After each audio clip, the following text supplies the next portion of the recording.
channel. And a different style of video. You may have noticed this video is a lot longer than most of the other videos on the channel. And there's a reason for that, and that is because we're going to be booking New Japan Pro Wrestling with all of the tours. But I'm not going to make you sit through a single episode for Best of the Super Juniors Night 6. I'm not going to make you just sit through, just to give you a brand new episode just for that. I'm not that hungry for views. What I'm going to do is I'm going to be booking the entire tours in one episode. As such, videos in this save are going to be longer, and episodes are going to be fewer and further between. Because I can't put out this content on a stupidly fast schedule. That's just not how this works. So, first episode, let me know what you guys think of this whole new plan in the comments. Give it a like if you want to see more of this. And subscribe to get notified of any new content which comes out. The first episode of this save will be Royal Quest, though. We're using the October 2023 Real World Chronicles mod, which starts with Royal Quest. We're going to have 2 nights of tours before Royal Quest 2023, which will be main evented, just like in real life, with Will Ospreay versus Zack Sabre Jr. for the IWGP United States/United Kingdom Championship. Gonna have Shingo Takagi versus Tomohiro Ishii as the semi-main. Luke Jacobs versus Yota Tsuji. Michael Oku versus Minoru Suzuki for the Revpro Undisputed British Heavyweight Championship. Hiromu Takahashi will team with Tetsuya Naito to take on IWGP Heavyweight Champion Sanada and Doki. Ren Narita and Shota Umino will team up to take on Francesco Akira and Great Khan. Hiroki Goto and Toru Yano will take on the Motor City Machine Guns. Kenta and Jeff Cobb will face off. Gabe Kidd will face Trent Seven. Bullet Club War Dogs will defend the IWGP Junior Heavyweight Tag Team Championships against the Intergalactic Jet Setters. And Young Lion Yuto Nakashima will take on United Empire's Callum Newman. I'm excited for this tour. I'm excited for this brand new series. So let me know what you guys think. But let's get right into our first tour show. Okay, so Royal Quest Night 1 of the tour. You've already seen the match cards, so these matches will make sense. We kick off with a comedy match, essentially. We are in Newcastle for this first night of the tour. We're going to work Northern England for the first night. We're going to go to the Midlands for night 2, and then London, Copper Box for night 3 for the actual main card. But the first opening match is a comedy match in which Alex Shelley defeats Toru Yano in 8-11 with the WA4. Gets a 43 for Shelley, a 37 for Toru Yano. Gets a 41 overall. Here we go, first match of the save. Gets a 41. Second match gets a 30, sadly, as Luke Jacobs and Michael Oko team up to take on Yuto Nakashima and Oleg Bolton, 2 young lions versus 2 of the British wrestlers who are in marquee matches at the main show.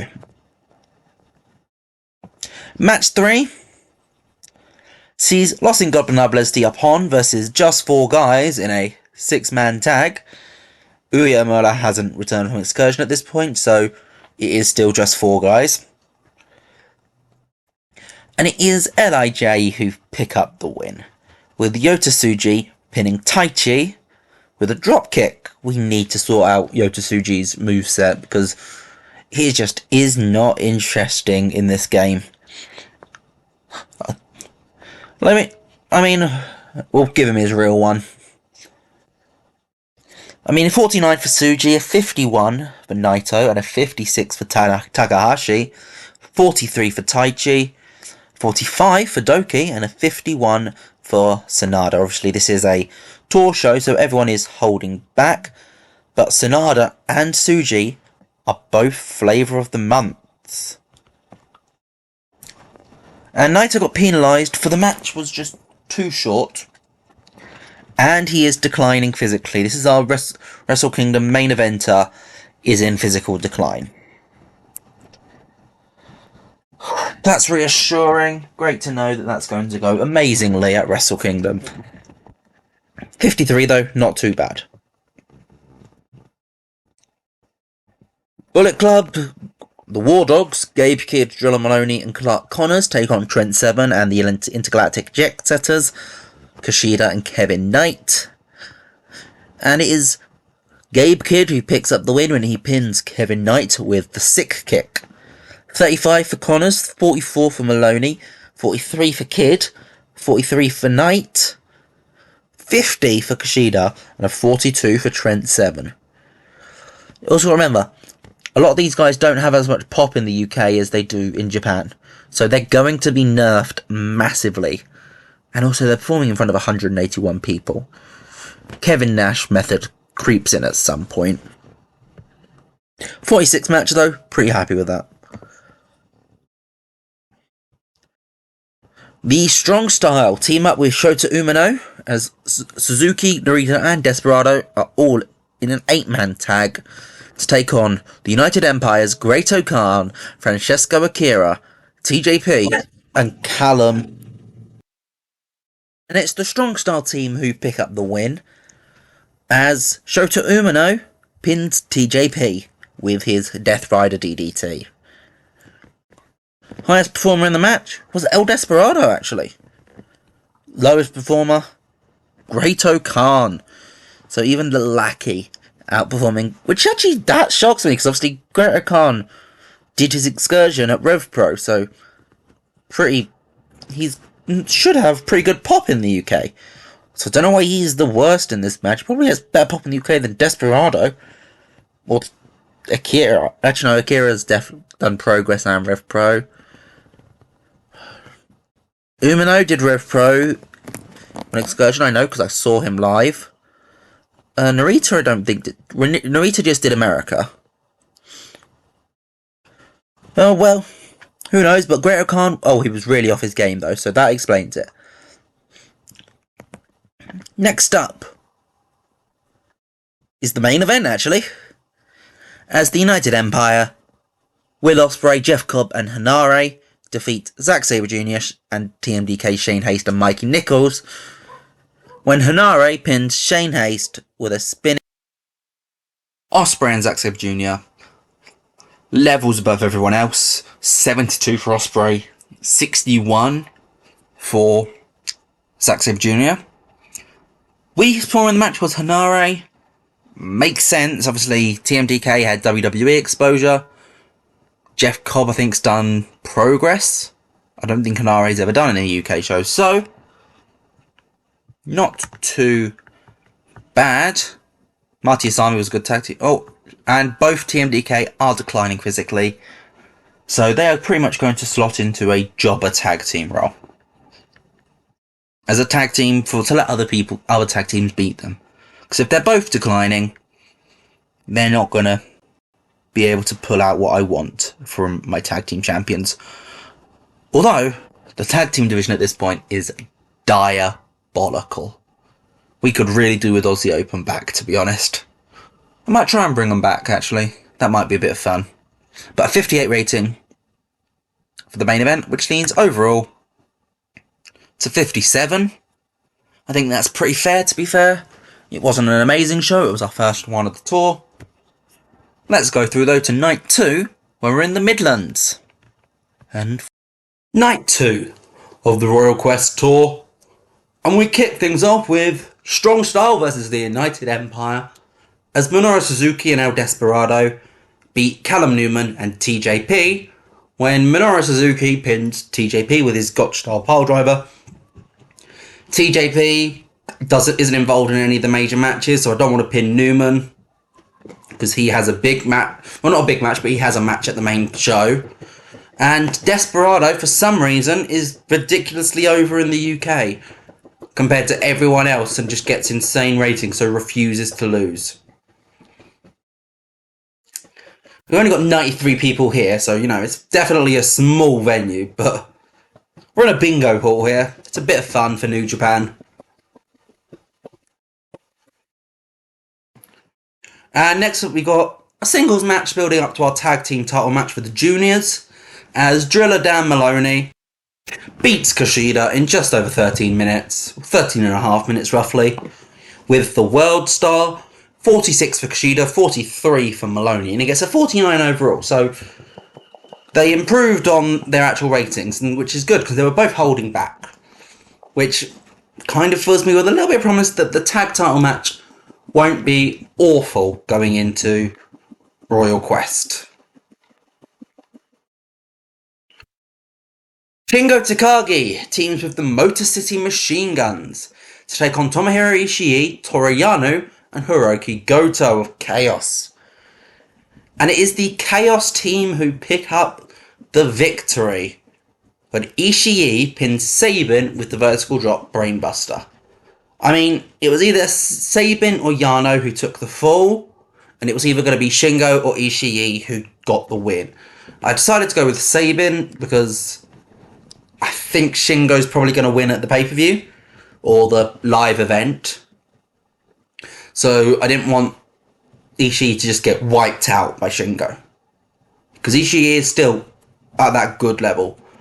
Shingo does get the highest rating in the match with a 65, and Yano does get the weakest with a 36. So not great for Yano, but not awful for the other guys in this match. Goto a 50, Ishii a 52. And my dog has now decided now is a really good time to sit pretty much on my neck, on my chair behind me, leaning on my neck. So if you hear the dog, she does not like quiet. Next match sees Bullet Club team with the War Dogs. Well, they're both Bullet Club, so Kenta and Gabe Kidd versus Trent Seven and Michael Oku, the Revpro British Heavyweight Champion. And it is Bullet Club team who pick up the wins. You know, they're used to teaming with each other. Maybe not directly these two, but Bullet Club as a whole are. So they pick up the win, and Kenta pins Trent Seven with the go to sleep. Well, imagine it's a Busaiku knee into the go to sleep, because Kenta loves doing the moves which everyone stole from him. Trent Seven and Oku take the pin. Kenta actually does get the highest rating in the match with a 55. Oku gets a 49. Kidd and Seven both get a 42. So pretty happy with that, to be honest. 53 overall, not too bad. I think this is the semi-main event, as Los Ingobernables de Japón, Hiromu, Naito and Tsuji take on just four guys, is Sanada and Doki and Luke Jacobs. Of course, we need to find a tag team partner for Doki for the Super Junior Tag League. It's probably going to be Taka Michinoku, which is a shame, because I think Doki, it deserves a better partner than that in the Tag League, but it's going to be tough. I mean, Jacobs is listed as a junior, so if we can get him in for more than just this tour, maybe he could be the fifth. Well, we know Uya Uemura is coming in to be the fifth guy, but they could be a sixth. They could be a seventh. As long as the number keeps changing, they're just some guys. But Hiromu picks up the win here, pinning Doki with a fisherman suplex. And it is Hiromu who has the highest in the match, tied with Sanada. Hiromu is somebody I want to probably move up to the heavyweight division sooner rather than later. Of course, he's the junior champion at the moment. I'm thinking next year we sort of run him as an open weight, put him in the never open weight title picture, give him a chance to do all of the tournaments, get him in the G1, keep him in the best of the Super Juniors, have him do the New Japan Cup. I think we could have a really good year with Hiromu if we do that. The weakest in the match was Luke Jacobs with a 41, but that guy is something. He reminds me of a young Walter, just a bit smaller. But 56, pretty good stuff. And the main event is a 10-man tag, as TMDK team with Umino and Narita to take on a full 10-man team of the United Empires, Will Ospreay, Cobb, Hanare, Okan and Akira. And it's the makeshift team which picks up the victory here as Zack Sabre Jr. defeats Francesco Akira with one of his submissions. This here says it's going to be the Cremation Lily. Sure. It's just one of his submissions. One of his finishes. Because he can finish that match with anything. Ospreay was miles and away the best in this match. 72. I'm looking forward to the Ospreay Sabre Jr. match. I think that's going to slam. As it always does, though, to be fair. It's Ospreay and Zack Sabre Jr. Those two are amazing and amazing together. What do we get overall for this one? We get a 56. Not too shabby. I think that was better than the first tour. But let's move on to the grand event, Royal Quest. And so we are here now for the main Royal Quest show. And we do not have the attendance to fill either the Crystal Palace Sports Centre or the Copper Box. So we're going to make sure we get a sellout. We are going to York Hall, the hotbed of Revpro. Let's do Royal Quest. And so we go to our first big show of the save. Royal Quest, 1,200 people are sold out. York Hall. And you already know what the card is, so this won't take as long. We get Callum Newman defeating Yuto Nakashima. Newman gets a 40, 25 for Nakashima. I mean, he's a young lion in the country where he's got no pop. I'm not going to complain about a 25. A 27 overall makes sense. It was unimportant versus unimportant. But I felt we needed to get Newman on the card, and I thought a young lion match for him made the most sense. Gabe Kidd defeats Trent Seven in 8 minutes with the sick kick, a 47 for Kidd and a 45 for Seven. Gets a 49 overall, right person won. Trent Seven is declining, but we're not going to renew him. Tag team match as the War Dogs defeats the Intergalactic Jet Setters when Clark Connors pins Kevin Knight with the trophy kill. And it is the War Dogs who make their second defense of the IWGP Junior Heavyweight Tag Team titles going in to the Super Junior Tag League. We will announce all the teams for that at the start of the next episode. The War Dogs' second defense is pretty good. 49 for Knight, 58 for Kushida. Oof. 45 for Maloney, 41 for Connors. And yeah, we might need to get Gado away from Connors.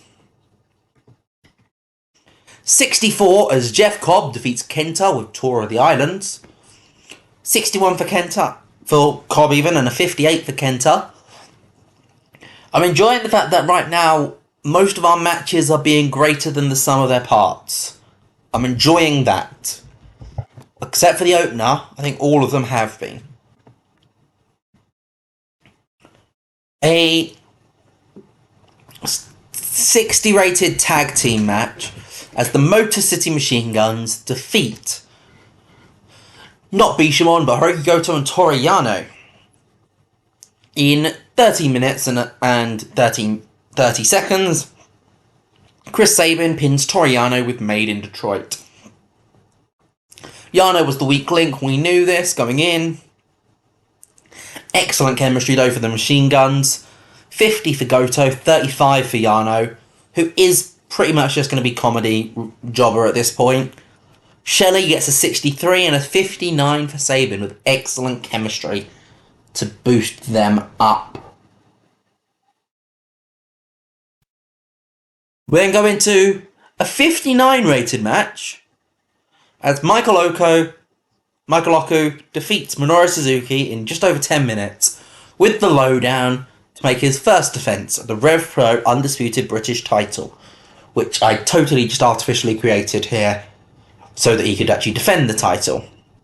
I'm going to retire it after this match because Oku's not staying around. But pretty good stuff. 59, 55 for Oku, 52 for Suzuki, who I'm sure is declining. Yep, he's in decline. Gatekeeper role now for Minoru Suzuki, with probably he's a tag team with Narita. But 59 is pretty good stuff. Yota Tsuji and Luke Jacobs don't click, which is a shame because this match was banging in real life. And Yota Tsuji picks up the win, pinning Luke Jacobs with dropkick. I haven't edited the moveset yet. I'll do that at the end of this episode.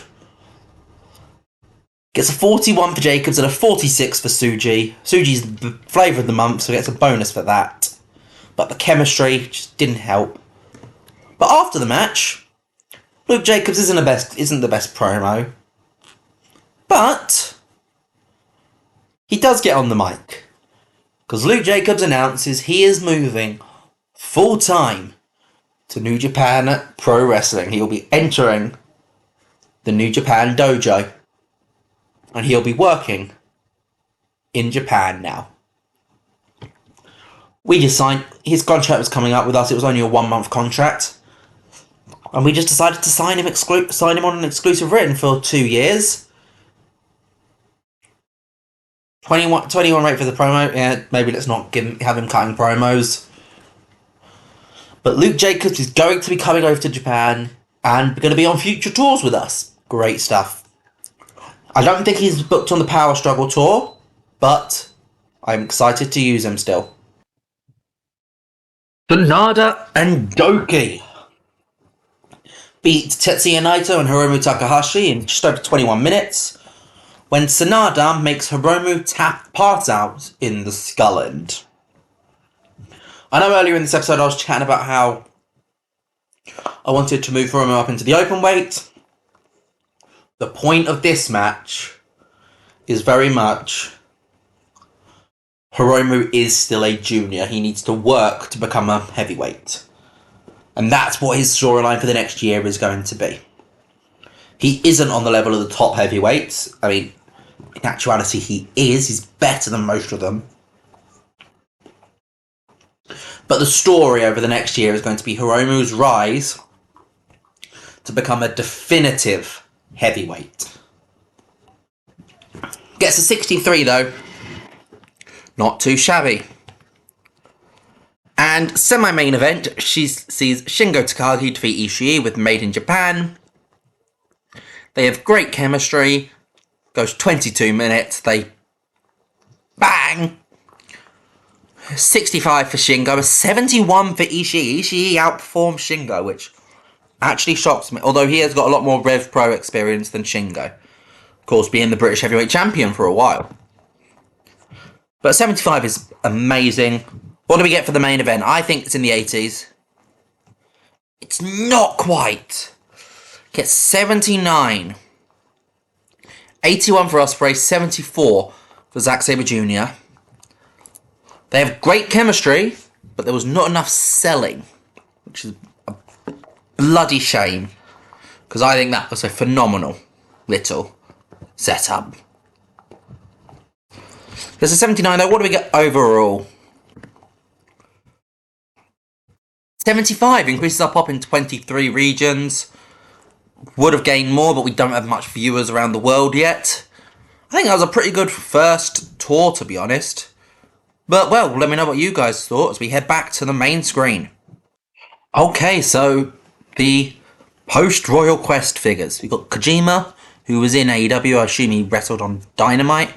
Let's have a look. What did he do? What did he do? Kojima... No, he was on Rampage.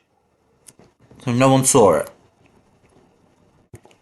Yep, he lost to Satnam Singh on Rampage. What a bloody match. Satnam Singh versus Satoshi Kojima. God. Imagine. Kunyaki Kobayashi. He's going to be retiring, of course. One of our road agents. Very good road agent. He'll be leaving us in a month. So, Looks like we need to find some more road agents. Because 92 psychology road agent is a rare thing. Shingo doesn't like Luke Jacobs. He's got poor psychology. What is his psychology, actually? We should probably have a look at that. It's 48. Okay, it is pretty poor. And yeah, as you can see, he is now signed with us. He's finishing up his dates with the Revpro, North, and Progress. He hasn't worked for any of them yet, though, this season. He's... Oh, no, yet. No, he's just wrestled on all 3 nights of our tour. Shingo, what's your psychology? Because, you know, you got 83. Do you want to train him? Do you want to maybe train him? Take him under your wing as a protege, maybe? Oh, I wish. Could you imagine that? And overall, we get 753,000 viewers for Royal Quest, which means we're in the black after this tour. Our next tour is Power Struggle with the Super Junior Tag League. We'll be back on this screen in tomorrow, and I'll go through the tag teams that are going to be in the Super Junior Tag League. 10 of them. There's going to be 16 in the Heavyweight Tag League, 10 in the Junior. So I'll see you there. Goodbye.